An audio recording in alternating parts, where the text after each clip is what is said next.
Hi everybody. So the purpose of this video is to show you the effect of changes to the minimum wage rate. This is a really important concept and it's very important for your internal, so make sure you understand it really well. Um, because obviously wages can't fall below the minimum wage. So let's have a look at some of this. So why do we even have a minimum wage rate? So a minimum wage rate means businesses simply cannot legally pay workers less than a set amount per hour. It's up or about to go up to a bit over $21 an hour. It's gone up a lot under the Labor government over the last 5 years. The minimum wage rate exists because in New Zealand and a lot of other countries, it's there to prevent exploitation of workers when they haven't got much bargaining power, to basically stop employers really driving down the wage and paying way below a livable wage. Particularly new migrants to the country can get caught out like that still in New Zealand. We have quite a high minimum wage compared to overseas, and that's because particularly the Labor government has made a decision that they want the minimum wage to be enough basically for a family to live off if they have to. The other reason, which brings us to the second point, to ensure that workers can earn an acceptable minimum amount to live on. Okay, so just as an example of that, there have been cases quite recently. You can see this is February 2023. This is just down the road from where I live, where businesses have been prosecuted. They were fined $259,000 and change because they weren't paying their workers the minimum wage and they weren't following holiday rules. Basically, again, they were ripping off their workers and who didn't really know their rights. And so the government got involved. So that's exactly why we have minimum wage. Right, so let's just talk about our labour market, some new terms. So obviously employed isn't really a new term. So between zero and QE and a normal labour market, that are the people who are employed, the new term though is that there are obviously people between QE and QMax who aren't employed. They would work at a higher wage level. That's what the supply of labour tells us, that they would work at a higher wage level, but they choose not to work at the current wage rate. So we call them voluntary unemployed. So that hopefully that should make sense to you. If the wages went up, then it would be worthwhile them being in that industry. Okay, so who is included in that that category? So one example would be people, those we talked about this in class, who would earn more on a benefit or not much less than they could earn if they were working. So it's not really worth them moving into that industry or into that getting a job. If this was a market for teachers, this could be qualified teachers who decide to work in another industry. So if that was just the market for teachers, I know there are teachers out there working in real estate and other places, and if the salaries for teachers were higher, they would come back into teaching. So if there are other industries where you can do better, then you choose not to work in that industry. And another example, and there are lots of other examples, but there could be people who are looking after the young children who decide the current wage isn't enough to make it worth returning to work. If it was higher, they might decide that it's worth it. Remember, they might have to pay for childcare and things like that, travel.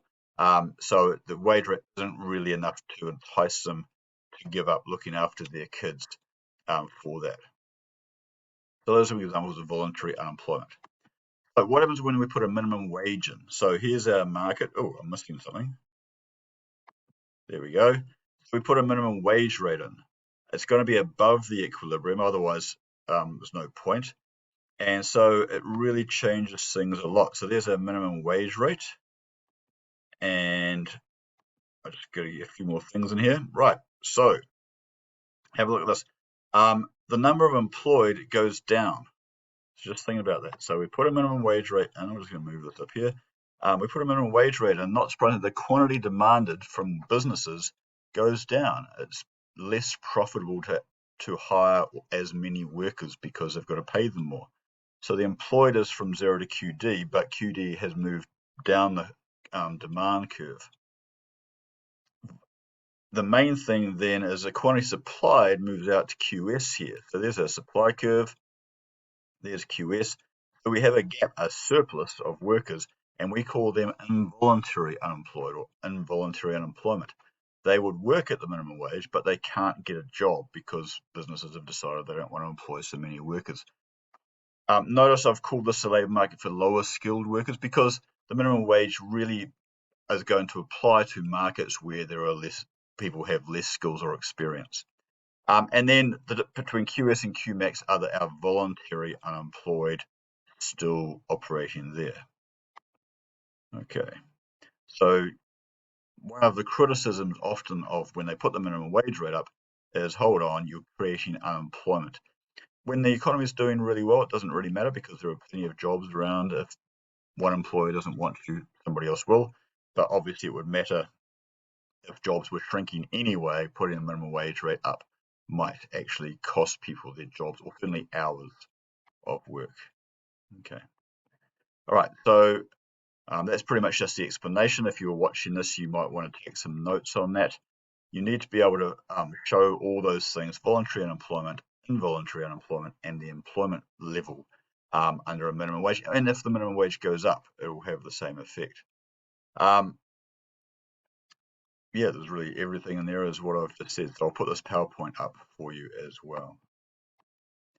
Okay, so note, as I said, this only applies to industries where the minimum wage would be above the equilibrium. So if we didn't have a minimum wage, the wage rate in these industries would be lower. So that's likely to be, like I said, relatively low skilled or low experienced jobs like fast food service, checkout operators, those entry level jobs in most cases, laborers generally, unless you've qualified or skills. Those are the industries which are going to be affected by the minimum wage. Most industries would have an equilibrium wage rate above the minimum wage, so there'll be no obvious effect. So an example would be the market for qualified chefs. Okay, they have qualifications, they're skilled, their equilibrium wage rate will continue to apply, and we'll just click over here. There's our minimum wage rate. They won't care because the wage rate is going to be higher than that minimum, and will just be back. There'll be no involuntarily unemployed. There'll just be the employed and voluntary unemployed. Okay, so qualifications matter, basically. All right, moving on. So what then happens if there is a change in demand or supply when the minimum wage is in place? Okay, so for example, what if we have a big increase in immigration to New Zealand because that would increase the supply of labour? Especially, and we're assuming here that it was there was a number of those coming in were relatively less experienced in work or less skilled. So if we have a look at that, sorry, okay, we have a very complicated graph here, but just make sure you get your head around this. Okay, so there's our minimum wage. I'm just going to click all these things in. Here we go. All right. So supply of labour has moved to the right. Can you see that there, that black line there? Okay, so more people are available to work in this market. The quantity demanded hasn't changed because the demand for labour hasn't changed. If there was no minimum wage, it would actually push the wage rate down because there's more workers available. But because of the minimum wage, it can't go down. It's stuck at minimum wage. So the amount employed is exactly the same as it was before. What has changed is the number of involuntarily unemployed. That's going to increase, which would make sense, right? Because these extra workers are available but can't get jobs at the minimum wage. Voluntary unemployment on this graph here is decreased. It's not guaranteed. It depends on the way the shift happens. But the main thing there is, in this case, the number of employed. Oh, sorry about that. The number of employed have stayed the same. If the demand curve shifted, then that would be different again. And you need to be able to show an increase in demand or decrease in demand with the minimum wage, increase in supply, decrease in supply with the minimum wage. The main thing is the minimum wage sets the wage, right? Unless demand increased so much that it pushed the wages, the equilibrium above the minimum wage, which is unlikely. So if we go here, as you can see, so even though there's been an increase in supply, the wage cannot fall. So it has to clear the surplus of workers, so it has to stay at the minimum wage. Demand hasn't changed, so it will stay at QD for the employed, but the involuntary unemployed has increased. Okay, that's it.